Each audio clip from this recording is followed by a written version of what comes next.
మీకు ఇష్టమైన వ్యక్తులు ఉంటారు కదా మీ ఫ్యామిలీలో. మమ్మీ కానీ, లేదంటే అక్క, చెల్లెలు కానీ అలా ఉంటారు కదా! మీకు ఇష్టమైన వాళ్ళెవరు? మా నాన్న, మా చెల్లె. ఓకే. వాళ్ళు లేరు, చనిపోయిర్రు. ఓకే. ఆహా! వాళ్ళ కోసం ఏదైనా సాంగ్ పాడాలనుకుంటే ఏ సాంగ్ పాడతారు? బంతి పూల దండ దరువజ నిండా, దరువజ నిండా, నా చెల్లెలు సప్నమ్మ వస్తే నా ఇల్లు నిండా, నా ఎద నిండా.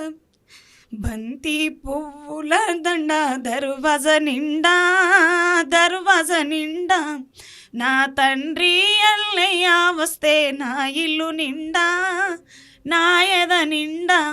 తోడా ఉట్టిన చెల్లి సపునమ్మ తల్లి, నా బంగారు చెల్లి, మల్లెప్పుడొస్తావమ్మ తొవ్వకు మళ్ళీ, మళ్ళీ మళ్ళీ నువ్వు.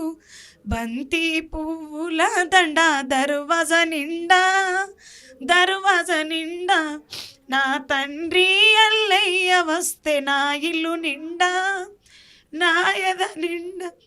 ఓకే. మీకు అంటే వాళ్ళంటే అంత ఇష్టమా మీకు?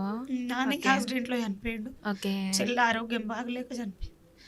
వాళ్ళంటే ఇంకా చాలా ఇష్టం. చెల్లి ఇంకా మస్తున్న పిల్లలకు కానీ నాకు సపోర్ట్ బాగా. ఓకే. నాన్నుంటే మురిసేవాడేమో, కనీసం ఓకే. నాన్న లేని లోటు ఇప్పుడు అర్థమవుతుంది. ఎవరు చూడరు. నాన్నుంటే నాకు అన్నీ చూసుకునేటోడే. ఓకే. ఇప్పుడు మీ భర్తనైతే మీకు సపోర్ట్ చేస్తున్నారు కదండీ! నా భర్తే అన్నిటికీ తండ్రి, అన్న, నాకు అన్నీ నా భర్తే. నాకు ప్రతి సపోర్టు. ఆయనకు ఎప్పుడున్నా రుణపడి ఉంటాను నేను.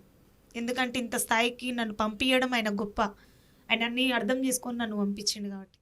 ఓకే. చాలా బాగా పాడుతున్నారండి. నిజంగా థ్యాంక్ యూ సో మచ్. ఈరోజు మీ విలువైన సమయాన్ని మా స్టూడియోకి వచ్చి మాతో పంచుకున్నందుకు, మాకు ఇవన్నీ సాంగ్స్ పాడి వినిపించినందుకు, మిమ్మల్ని ఎవరైనా సింగర్‌గా ఎదగాలి అని అనుకునే వాళ్ళు మిమ్మల్ని ఖచ్చితంగా ఆదర్శంగా తీసుకుంటారు. అలాగే ఒక బిగ్ స్క్రీన్ మీద మీ సాంగ్ ఖచ్చితంగా వస్తుంది. ఇలాంటి టాలెంట్ ఉన్న వాళ్ళకి ఖచ్చితంగా టైం వస్తది ఖచ్చితంగా. దానికోసమైతే వెయిట్ చేయండి. నిజంగా థ్యాంక్ యూ సో మచ్ అండి మా స్టూడియోకి వచ్చినందుకు. Thank you. Thank you so much నాకు ఈ అవకాశం ఇచ్చినందుకు. Thank you.